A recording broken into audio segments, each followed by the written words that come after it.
Welcome back to my channel. As you can see by the title of today's video, I'm going to be letting Instagram pick my reads for the week, maybe 2 or 3 books. If you don't follow me on my bookstagram, I will leave it down below for you. Anything bookish is on my bookstagram.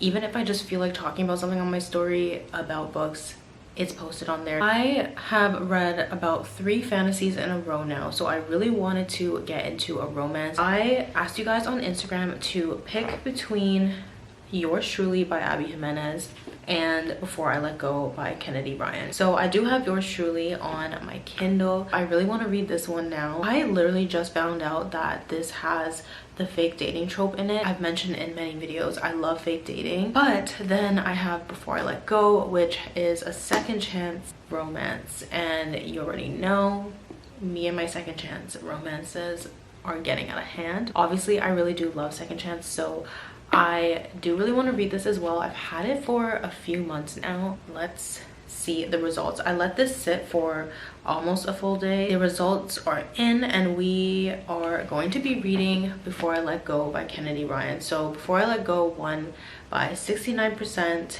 and Yours Truly got 31%. We're gonna be reading Before I Let Go. I had a huge feeling this one was gonna win. There was one point I saw the poll at 50-50 and I was like, please don't do this to me, guys, because I already am indecisive. I will just update you guys throughout the time that I read it. So let's get to reading. I have a bit of an update for you. I have read up to page 89 of this book now, and I realize I also never brought up what this book is about. I know I've kind of briefly spoken about it like in my TBR videos and stuff like that, but I haven't actually explained a little bit more because I tend to go into my books very blindly. As we already know, this is a second chance romance, and this is about Yasmin and Josiah, and basically they were married, they were madly in love, and now they are divorced. They also have 2 children and they also own a business together as well. We know so far that they've been divorced for almost 2 years. They have a pretty good dynamic when it comes to their co-parenting and also being business partners. Yasmin's daughter and her don't have the greatest relationship. Her daughter is very, very rude.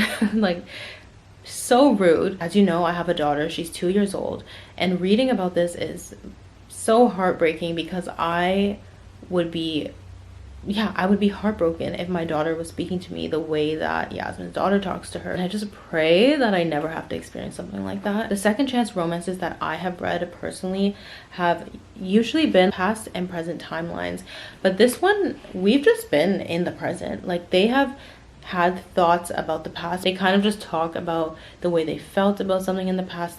We're not really like experiencing the past. Part of the reason I love second chance is experiencing when this couple was in love. I'm not seeing it, so I can't really understand what the chemistry was like, I guess you can say. I'm not gonna lie, I've skimmed through the book to kind of like give me some kind of spoiler to get me more interested in it, and it did help because now I have seen certain things that I'm like, okay, I want to get to that part. Now I'm just racing to get to those scenes that I skimmed through. So it is 2 days later since I last updated you guys. My daughter ended up getting sick, so yesterday I was just focused on taking care of her. I was very much in my mommy mode. I didn't really feel like I had anything to update you guys on, and the way that I was feeling, I wanted to kind of wait it out and see how I felt a little bit later on, so I waited. Now I have finished the book. To be honest, I don't have a lot of thoughts, shockingly enough. I liked it. It was good. I wouldn't say that I loved it. I know a lot of people absolutely adore this book. I thought that I would because 1, it's a second chance. 2, it's about a couple that used to be married. I was really interested in something like that. Number 1, I did think at the beginning it felt kind of slow paced. It felt kind of stagnant for a bit. It felt like nothing was really happening. I did really like that this book touched on things like mental health. It does also discuss the stigma with men and going to therapy. We do talk about grief in this book, and one thing that I really related to was mom guilt. I did say in my last clip, we don't really go in the past in this book. We're kind of just told about the past, but we're not experiencing the past. There is one chapter that takes us to the past, but it's more so the past when they were going through hardships in their marriage.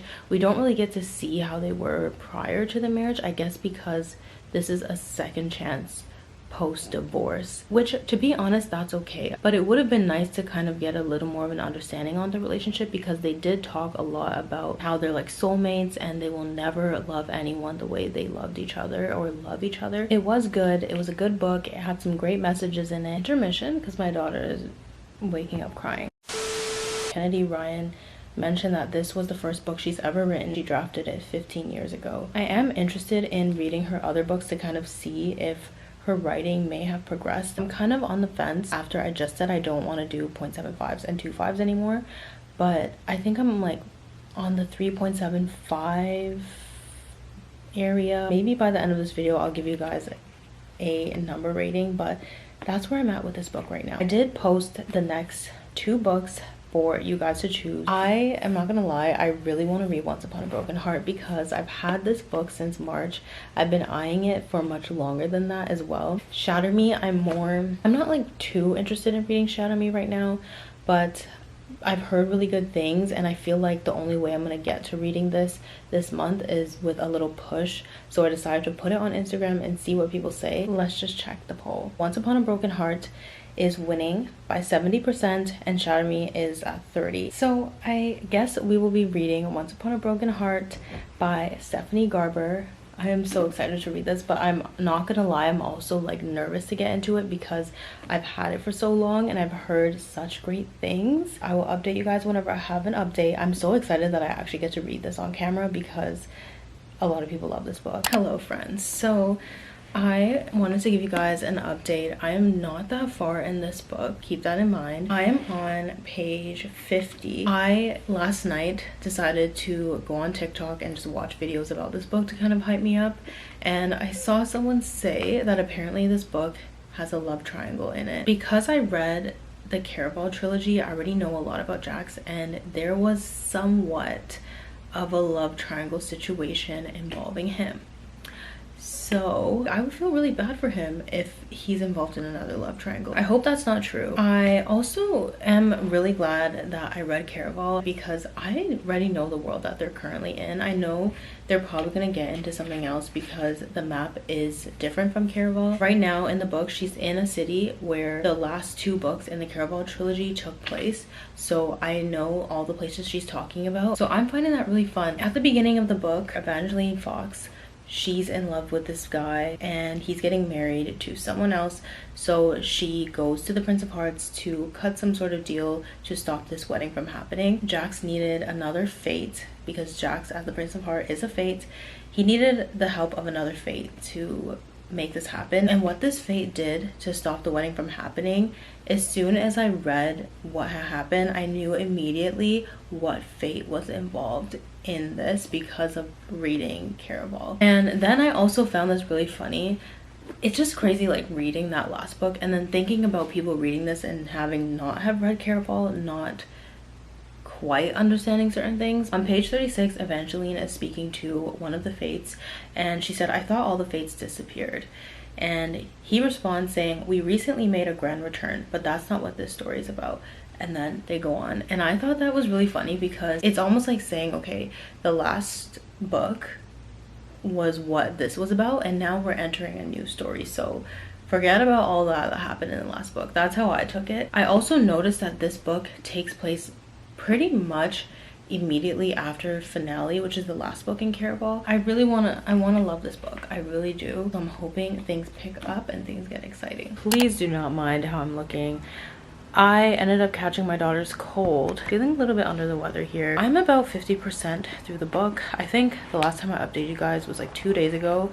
I'm surprised I'm only 50% in. I think it's because I've been really tired since I'm sick. I really do like being back in this world. I don't know if I mentioned that already, but I definitely feel like I'm reading Caraval or like that trilogy, even though I know I'm not. I know I'm reading a different story, but I genuinely feel like it's because I'm back in that world, you know. Evangeline reminds me a lot of Donatella. She's almost like a good mix of Scarlett and Donatella, but more on Donatella's side. Like, she can stick up for herself, she can talk back to people, stuff like that. Like, she's very much like Donatella in that way, but then the way that she talks about love reminds me of Scarlett a little bit. It still does feel a little bit slow. I feel like I'm finally getting into the plot a little bit more. Right now I just like it, but I do hear people like the second book a lot better. I think the second book is the one where everyone has rated it 5 stars. I just got back home like an hour ago or something like that.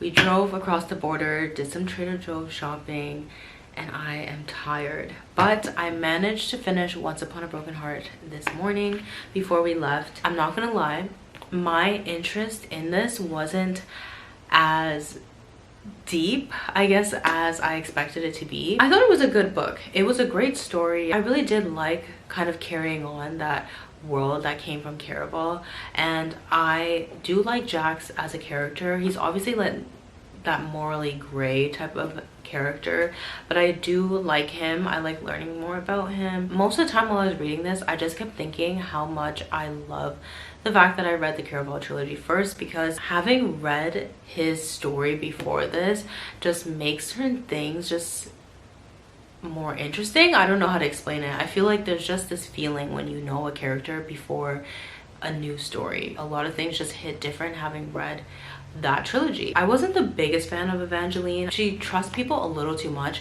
which doesn't make her like a bad person, but sometimes I got really frustrated. And when all these red flags would pop up, she kind of just ignored them. She'd always be like, oh, like this happened, but you know what, I don't think they would do that or whatever. And I was just like, girl, I feel like the reason I didn't love it was because I went into this expecting it to be more of a YA fantasy romance, and I guess maybe the romance will pick up a little bit in the next book. I have no idea. I feel like there wasn't very much romance. I think maybe the trilogy altogether, you can look at it as a romance. I just wasn't feeling what I wanted to feel, but I still enjoyed the book, if you get what I mean. I think I would give this a 3.75, and it really hurts me to say that because I gave the books in the Caraval trilogy 4 stars for 2 and 4.5 for another one, and I thought I was gonna like this way better. Maybe my mind will change and this will be a 4. I don't see this being more than a 4 star for me. A 3.75 is practically a 4 star. So I am really sad that I only got through 2 books this week,